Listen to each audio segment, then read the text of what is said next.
Hi everybody and welcome to Out of the Gate, Daily Racing Form's weekend handicapping preview program. I'm your host Stan Illman. Let's see what's on tap for this week's edition of Out of the Gate. 3 major races across the country. DRF Handicappers Mike Beard, Nicole Russo and I will take a look at a Kentucky Derby prep race at Tampa Bay Downs, the Sam F. Davis Stakes, a Kentucky Oaks prep race at Santa Anita, the Las Virginas Stakes, and bonus coverage of a really nice betting race for older horses on the turf, the Tampa Bay Stakes. Craig Milkowski, David Aragona, the Timeform boys, well, they've got their pace projector and Timeform US Spotlight segments respectively, plus best bets, horses to watch, and lots more. So let's break Out of the Gate. We begin Out of the Gate with our Horse Watch segment. Our colleague Nicole Russo found a first-time starter that ran a huge race last week at Gulfstream. My horse to watch off last weekend's racing is Nikki and Papa, who our colleague Brad Free actually called the best 3-year-old filly to run Saturday at Gulfstream. You're going to watch the Ohio-bred daughter of Mineshaft finishing third in the Grade 2 Forward Gal Stakes, which was her debut. She did show her greenness as she veered in at the break, and as a result, trailed the field of 6 early. She was still 5th of 6 into the lane and made up ground in the stretch in a sustained run to pick up a black type in what should be a good learning experience and which should put some good foundation into her with that extended run. She did have to make it the 7 furlongs. I think she may want 2 turns. I think the price you get on her will depend on the company she faces next out, but she has certainly shown some class early. I'm also going to go down to Gulfstream Park for my horse to watch. This is Michelin in the Swedish Chance Stakes. Let's take a look at this race from last Saturday. This is a filly who had really improved in her prior start. They put a set of blinkers on her, and it really felt like it straightened her out in the stretch. She was finally finishing with some real interest, and she does it again here. This race just was dominated on the lead by the long shot winner here. Michelin last at the top of the stretch. You saw her have to alter course there in the stretch, and she is finishing fastest at the end. She's just going to run out of real estate there. It's a tough beat for her, but she's an improving 3-year-old turf filly. My horse to watch is at Laurel. His name is Muchacho, and I think he's starting to find himself. He's a relatively lightly raced 4-year-old by Mucho Macho Man. He's now won 2 races in a row since being sent back to the barn of Corby Caiazzo. Let's watch his most recent race. First race out of the maiden ranks. He's down inside, and that's a hot favorite on the outside. Let's play 9 at 4-5. And Muchacho, as you see, is not the biggest dog in the fight, but he's got a ton of fight. Forrest Boyce is very confident on this horse, merely going to hands and heels, urging on Muchacho to turn back this favorite in the stretch. Solid 82 Beyer speed figure, yet another step forward for Muchacho, a horse that likes to race up close to the pace. I think a 1-turn mile or even a 2-turn mile and a 16th is going to be good for him. This race was a restricted allowance. He'll be eligible for an open allowance next time, and I think that would be a really nice fit for this horse to complete the hat trick. That's Muchacho at Laurel. Let's get to some handicapping. Big Kentucky Derby prep at Tampa Bay. It's the Sam F. Davis. Let's throw up the field for Saturday's DRF Race of the Day. It's the Grade 3 $250,000 Sam F. Davis Stakes. 3-year-olds on the Derby Trail going a mile and a 16th.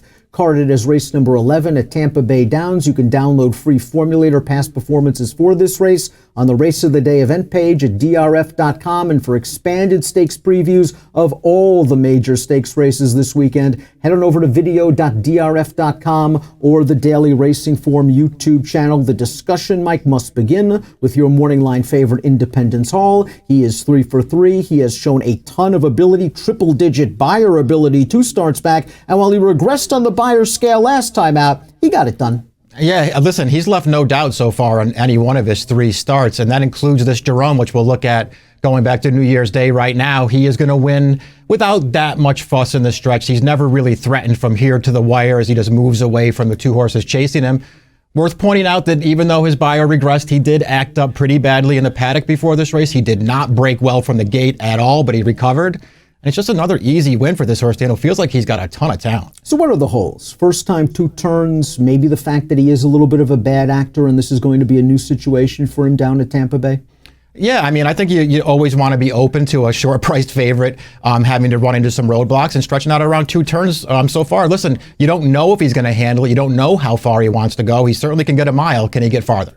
Our colleague Nicole Russo is going to try to beat the favorite with a horse with a lovely pedigree. Let's see who Nicole likes.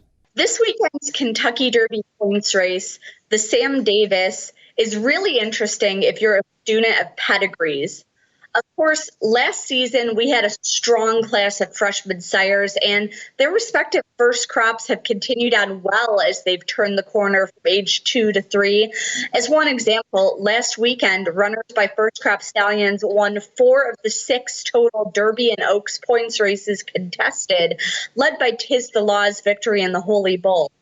That Grade 1 winner was one of 4 graded winners last year for Constitution, among several young sons of Tapit starting to prove out that standout stallion as a sire of sires. And another of Constitution's great winners is this guy, Independence Hall, who won the Grade 3 Nashua last fall and followed up with the Jerome, both of those races at a mile at Aqueduct.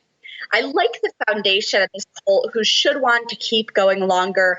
Remember, Tapit, the sire of 3 Belmont Stakes winners, and Constitution, a multiple Grade 1 winner around 2 turns. If Independence Hall has pedigree vulnerabilities, I think it's that he's inherited the feisty nature of some of the Tapits, which you did see in the paddock before the Jerome. He has schooled several times at Tampa for the Davis, so I think his connections are working toward addressing that productively.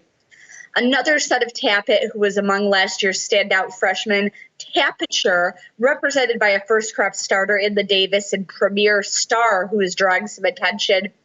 But Independence Hall does figure to be a heavy favorite. I think if you're looking elsewhere to try to upset Independence Hall, I'd look at another blue-blooded horse with some stamina and with some local experience in Albert Park. You'll watch him here running second in the Pasco last out, going 7 furlongs at Tampa. I'm willing to overlook his only try at a mile so far, as it was on turf. He's by Kentucky Derby winner Street Sense, and out of a Grade 1 winning router, who is a full sister to Delta Princess. That mare, the dam of 3 Grade 1 winning routers, including Hall of Famer Royal Delta. Nothing but stamina in this family. Another horse who looks to have plenty of stamina is Aja Weed by consistent classic sire Curlin. He is coming off 3 straight races at a mile or longer, including a second in the Remsen. As I said, heavy favorite Independence Hall should continue to perform well in route races, but some others coming on who are going to relish these distances as well. I'm going to hope that 2 turns and the added distance does make a little difference in here, and I'm going to go with the number 1 Aja Weed in this race. This is a horse who, going back to his maiden win in September at Belmont, I thought he looked really good winning that day. First time on the stretch out with a really strong finish. He didn't run quite as well when they stepped him up into a Grade 1 in his next start, but going back to the Remsen in his 2-year-old finale here in December, I thought this was a real step in the right direction. A nice bounce-back race for this horse on Remsen Day, Cigar Mile Day, where you really didn't want to be trying to close ground in this stretch. This horse was far back. He came to the outside.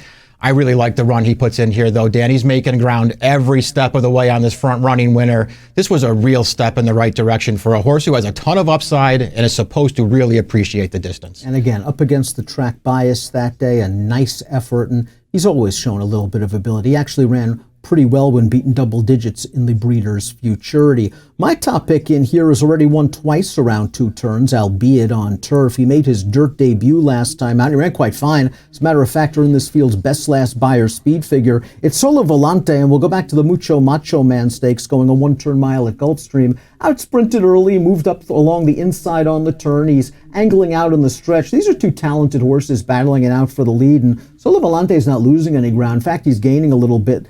He is a half to a horse named Explode, who's a Grade 3 stakes winner on the dirt. So on the face of it, Caracanti, King Mambo mare, you think all turf. He's got a little bit of dirt pedigree. This race, to me, was promising enough, got the right figure, and he's going to be enough of a price that I'm willing to take a shot against Independence Hall with Solo Volante, 8-1 on the morning line in the Sam F. Davis Stakes. Craig Milkowski of Timeform US projects the pace for the Tampa Bay Stakes. Nice race on the turf at Tampa Bay Downs on Saturday. Let's go to Craig. Hi, I'm Craig Mulkowski at Timeform US for this week's edition of Out of the Gate. In my Pace Projector segment today, I'm going to take a look at the Tampa Bay Stakes. It's a Grade 3 race being run at Tampa Bay Downs at 1 1/16 on the turf for older horses. And it draws an interesting field. The reason I picked this race is it is projected to have a fast pace. And we'll first take a look at the preview page, and you can see there is plenty of speed entered. We have 2 horses listed as speed horses, another listed as leader, and yet another listed as a tracker. And that tracker also shows enough speed that his early speed rating keeps him well within range of those leaders. So I do expect it to be close. A closer look at the Pace Projector will show you those 3 speeds and leader shown right up front with that tracker tucked right in behind, and Halliday, the 6th horse. So I definitely agree with the Pace Projector. Think it is going to be a fast pace. So I'm discounting the speeds a little bit in this race. I'll start by taking a look at those speeds just so you can see where those ratings come from. Admiralty Pier is one of the speed horses. He's a horse who led a dirt race wire to wire last time. Admittedly, it was a race that came off the turf. The pace wasn't super hot, but while it's not in this graphic, you can see he's a horse with speed. He was in the Nearctic at Woodbine, a 6-furlong race. He stayed fairly close up. The time before that, he was in the Woodbine Mile, was part of just a wicked pace that day before collapsing late. Then we have Renaissance Frolic. He's a horse who clearly wants the lead. You can see a lot of 1s, and the time he didn't make the lead, we got red fractions, indicating the pace was really fast that day. And before him, we have Real Story. Before he's actually drawn outside, he's the horse listed as a leader, and he's a horse who just wants to lead at all costs. He runs his best when he makes it. When he gets challenged like last time, he fades out of it. So he's a horse I wouldn't like at all, and he's actually the 3rd choice on the morning line. So let's take a closer look at the 2 morning line favorites in here, Caribou Club and March to the Arch. Caribou Club 5-2 on the morning line. I certainly have nothing against him. I just don't think he's going to offer much value. He's a horse who has run right around that 120 Timeform US speed figure mark the last 2 times out. He's won one and was narrowly beaten in the other. But he's a horse on our late pace ratings. He's a little bit below some of the others in here. And at a short price, I'm willing to take the chance he is going to get outkicked. He's also one who's gotten 2 really nice setups the last couple times, as you can see by all those red fractions that set up his late run. March to the Arch is the horse who's 2nd choice on the morning line. I like him better in Caribou Club. He was able to overcome a slow pace the last time out. Before that, he was in a bit deep in the Grade 1 Shadwell. The Grade 2 Bernard Baruch, he was in deep, and there was also a slow pace that day. But again, he's another, it won't surprise me if he wins, but I don't think he's going to offer a whole lot of value in a race where a lot of horses are going to come flying late. The one that I did settle on was the 7 Hembry for trainer Mike Maker. He's been winning a lot of these turf stakes of late. I think this horse has every right to win this race. He has a potent late kick. He has our best Timeform US late pace rating in the field. He ran last out at Kentucky Downs. A bit of a quirky track, and he ran okay, but I'm willing to dismiss that one. We don't make pace figures because they don't time the races very well there. Everything's hand timed. It's an odd track. So looking at that Grade 1 4-star Dave where he got a 119, and the Forbidden Apple the time before that where he was narrowly beaten and got a 123, I think it makes him every bit as likely to win this race as the 2 morning line favorites. So for me, my pick is going to be the 7 Hembry in the Tampa Bay Stakes. Master horse racing with the power of daily racing form. DRF has helped players win at the races for 125 years. Now the information you trust is better than ever. Get exclusive late-breaking news from our reporters at tracks across the country. Position yourself to win by adding Buyer speed figures and the new DRF formulator to your handicapping arsenal. Go to DRF.com today. Use coupon code DRF2020 to get a free formulator card and start winning. Welcome back to Out of the Gate. Let's throw up the field for the Grade 3 Tampa Bay Stakes. We're going 1 1/16 on the turf. $175,000 is the purse. Carded is race number 10 at Tampa Bay Downs on Sam F. Davis Saturday. For expanded stakes previews of many of the major races all weekend long, head on over to video.drf.com or the Daily Racing Form YouTube channel. And Mike, in our expanded stakes preview, we talked about two horses, Hembry and Real Story, that certainly fit this race, two different running styles. Yeah, I agree with that. I think they're two of the horses you definitely want to take a look at in this race. They have squared off in the past. We're going to go back to a replay of a race that they ran in last year at Kentucky Downs, and they both ran well in this race, Dan. That is Real Story out there on the lead, and he went a pretty solid pace here before he just fails to last. Hembry is over towards the inside right now, angling down to the rail. He finishes gamely once again. They both had solid campaigns in 2019, and they're both players in this race. You see Real Story taking them way down inside the final furlong. Down towards the inside is Hembry. It's a tight finish. Both of them get beaten. The concern, I guess, Mike, is that Real Story is going to face some pace pressure in this spot. Does feel like there's a lot of speed in this race. He might be the fastest early, though. I won't be surprised to see him make the front. Our friends at Timeform US believe it's a red bar scenario, meaning that it's a fast pace. Perhaps you might want to look for a closer. Nicole Russo looked for a closer. Let's see who she likes. March to the Arch won twice from 7 starts in 2019, but I think he had a far better season than his overall record showed, and you might get a little price on him because of that. He started out the year with this win at Tampa, proving that he liked this course, and went on to win the Grade 2 Wise Dan at Churchill. But he competed in a lot of Grade 1 races last year and faced the likes of Horse of the Year Bricks and Mortar, Champion Uni, and multiple Grade 1 winner Got Stormy.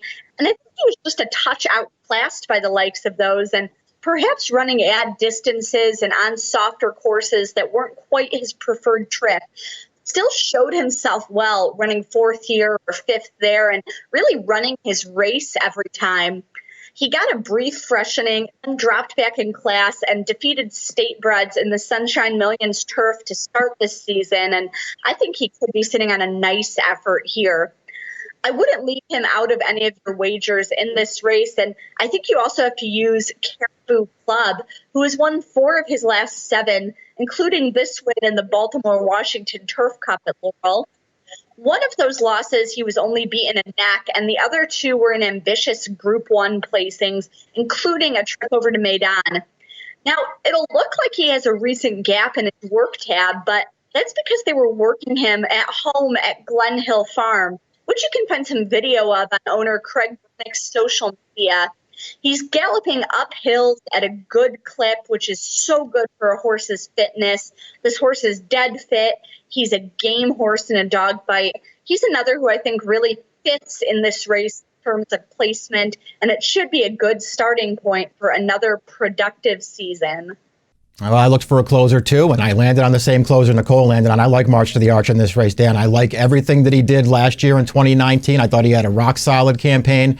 Really like the way he came off the layoff last time to win that race in an easier spot. He fits really well in here, and he's supposed to get the setup. I want a horse that can sit in mid-pack and come with one late run as well, and Caribou Club is nothing if not consistent. Graded Stakes winner last year at Laurel, finished up his campaign in New York in the Artie Schiller Stakes. So we're going to take a look at that race right now, and he just got a really nice trip in here. He's saving ground in the white blinkers and the orange silks. The split's going to come for him. He's going to make a good run. It looks like he's on his way, but this horse from the back of the pack, Curlin's Honor, is just absolutely flying, and he's going to get the better of Caribou Club. And at first glance, I thought that maybe this was kind of a bad loss. He got the jump on Curlin's Honor. Maybe he's supposed to beat this horse.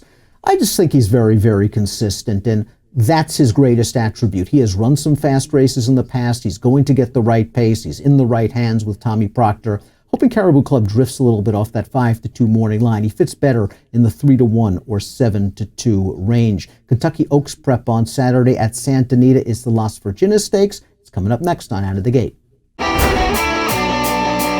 Here's the field for the Kentucky Oaks prep at Santa Anita on Saturday. $200,000 on the line in the 1-mile Grade 2 Las Virginas Stakes. Carded as race number 5 at Santa Anita. For expanded stakes previews, including Brad Free's video previews of the graded stakes races at Santa Anita on Saturday, head on over to video.drf.com or the Daily Racing Form YouTube channel. There is a heavy favorite in here in Blow-away maiden winner Venetian Harbor. But Mike, Bob Baffert does have two horses in this race, one with a big pedigree stretching out for the first time. It's Stellar Sound, and I would just send this horse. You're going to have to hope that the added distance helps this horse take a step forward. Her debut actually wasn't that bad a performance. She won first time out after breaking very poorly from the gate. I thought she did well to overcome that poor start and win.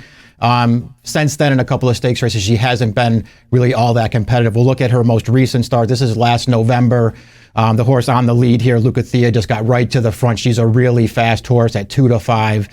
And Stellar Sound has no real chance to catch her. She chased, she gets tired at the end of this race, and she gets outfinished for second. But she is bred to stretch out, and maybe the added distance will do the trick for this filly. And again, I think they're going to be very, very aggressive coming out of the gate, stretching out in distance for the first time with Mike Smith aboard. This horse has had a little bit of a layoff and should be fresh and should show some speed. Nicole Russo kind of fancies the other Baffert horse in this race. Let's hear what she has to say about Gingham. In a short field for the Las Virgenes, Venetian Harbor draws the eye with her flashy 94 Beyer for her romping maiden score. That's 13 Beyer points higher than the best figure for anyone else in this field. However, that race was at 6.5 furlongs, and I do question if she wants to go much farther. She's by Munnings, who is pretty versatile but was a sprinter himself, and her multiple stakes place dam was also a sprinter.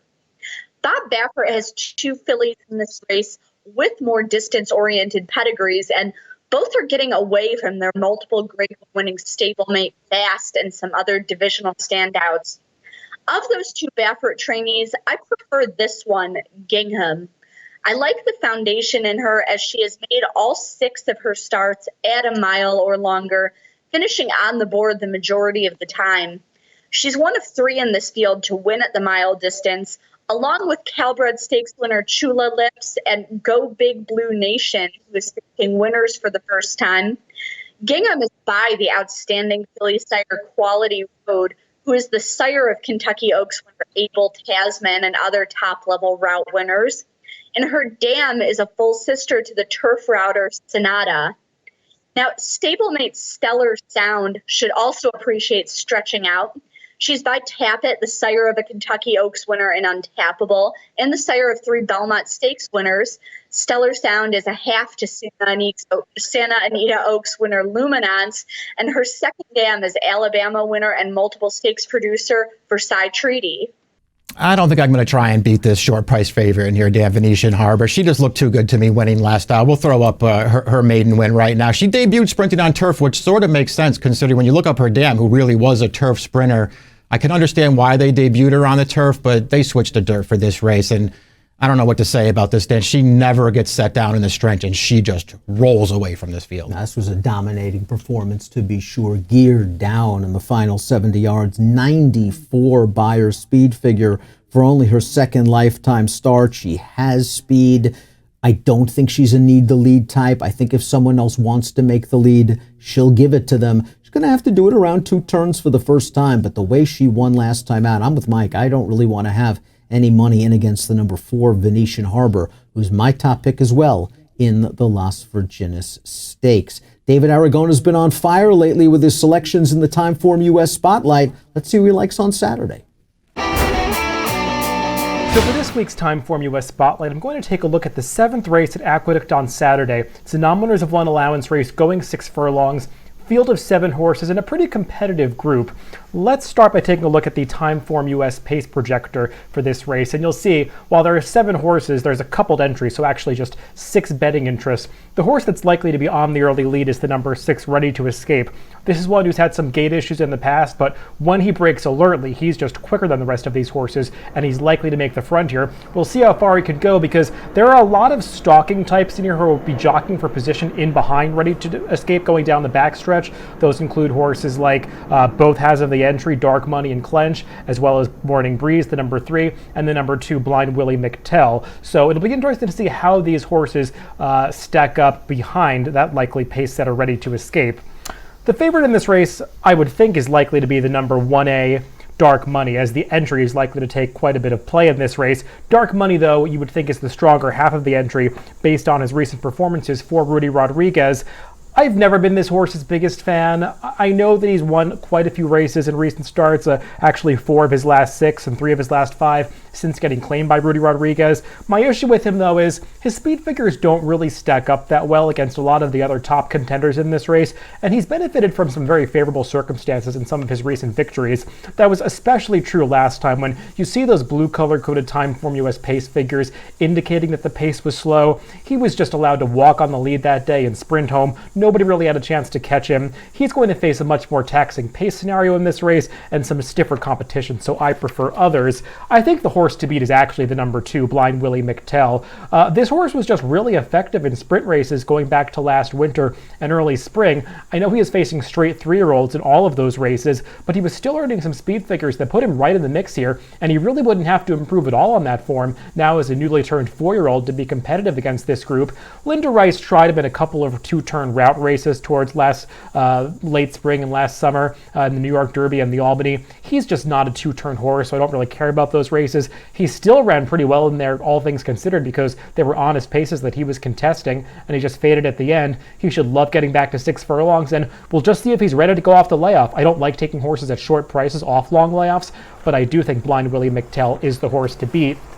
If you think the pace is going to heat up, then maybe you like the number 4, Cecilia Mike, and you can make a case for that. He might work out the right trip here, just as he did last time when horses really went at it on the front end. I believe Tribeca and I Love Lulu, the 2nd and 3rd place finishers that day, were dueling for the lead, and they probably ran the 2 best races because Cecilia Mike was just picking up pieces late as he ran past them, but he still earned a 1:15 Timeform US speed figure, which is among the highest numbers that we've seen out of any of these horses in this race. He's not the most reliable win candidate because he just has recorded 4 victories in his 47 lifetime starts, but he's always charging hard at the end, and he figures to make it into the exotic somewhere, if not the winner's circle.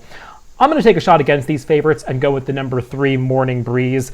This horse has been campaigned on turf recently ever since the claim by Robert Closeris, and he's run well in all of those races. You see those speed figures that he's been earning on the turf in those 6 and 7 furlong races at Belmont Park, all of them in the high 1 teens, earning a career best 1:18 Timeform US speed figure when last seen finishing 4th in a higher level allowance race at Aqueduct in December.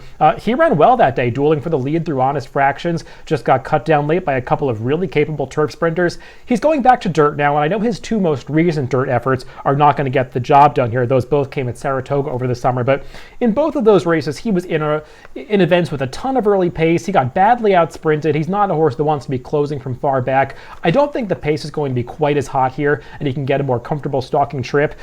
These connections, they teamed up last weekend when the horse we liked on this very show, a Willoway, won for new apprentice Luis Cardenas, who's now riding as a 7-pound bug. I think he's shown a lot of promise, and Robert Closeris, he can certainly have a horse ready to go and connect at a price on the Naira circuit. So I think Morning Breeze might be a decent price in this race. He's likely to work out a pretty good trip, and I'm hoping he can get the job done over a couple of horses that might be a little bit overbet. So number 3, Morning Breeze for me in the 7th race at Aqueduct on Saturday. Now let's send it back to the studio. Time for our best bet segment here on Out of the Gate. Nicole Russo might have a single for you in that pick 5 at Tampa Bay Downs on Saturday.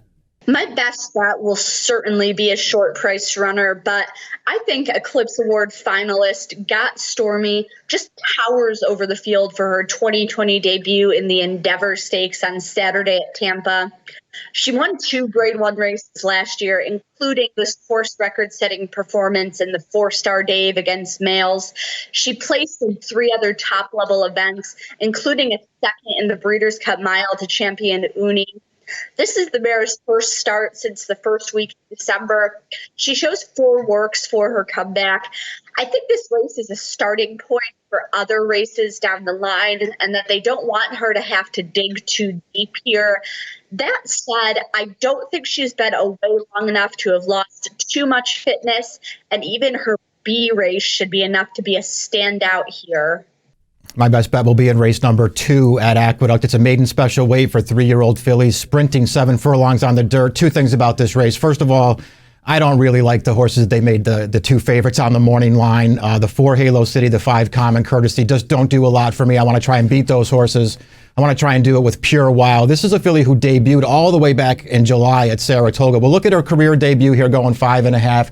She showed speed in this race. She contested it all the way around into deep stretch. She will ultimately just let go at the end of this race and settle for a close third, but she ran really well here. She came back in her next start. They stretched her out a little bit to 7 furlongs, and her figure declined, and she wound up fading in the stretch, but I think she might have been compromised by trying to come up the rail in the stretch on a day when you did not want to be inside at Saratoga. Since then, 2 turf races. She is back off a short layoff here, back on dirt, and she's 9-2 on the morning line. My best bets at Laurel, race number 7, number 2, King Koa, who has been in very good form in his last 3 starts. Big win, 2 back with an 88 Beyer speed figure. Last time out, he broke from the inside post, was pressing the pace down inside. Carol Cedeno let the speed go, entering the far turn to get this horse to the outside. We're going to pick it up after Carol blew the doors off of the pace setter, turns into the stretch with the lead. But this horse that's going to run King Koa down is just in razor sharp form. He is on a winning streak, and after winning this race, he comes back to win with a 94 Beyer speed figure. This was a key race at Parks. King Koa draws inside at Laurel, where his good speed can be put to good use. He's the 3rd choice on the morning line. I think we'll get something like 4-1 on King Koa. And again, I think that last race was pretty good. Yes, he blew a stretch lead, but he blew it to a horse who's in razor sharp form. Race 7, number 2, King Koa, my best bet this week on Out of the Gate. We thank you so much for watching Out of the Gate, and we urge you to follow all of DRF TV's latest offerings.